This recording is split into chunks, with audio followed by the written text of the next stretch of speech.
news. And now more breaking news, a ruling that could cause confusion for commuters. A federal judge in Florida voids a national mask mandate requiring masks on planes and other types of public transportation. So what does that mean for Chicago passengers? CBS 2's Charlie DeMar live for us at Union Station to sort all this out, Charlie, and I know it is breaking.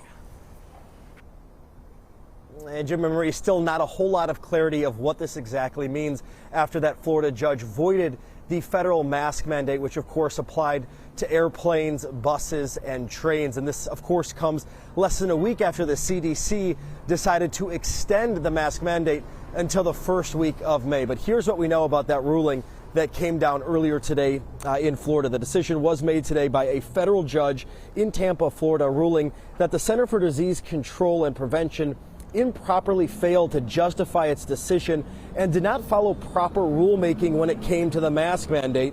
The judge also concluded that the mask ruling exceeds the CDC's authority.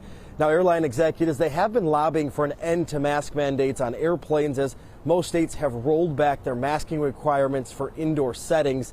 We spoke to CBS travel expert Peter Greenberg about what this ruling really means for travelers.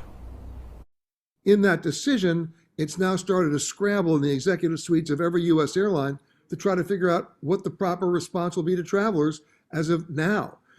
Right now, I haven't heard a response. My guess would be they'll try to make masks optional.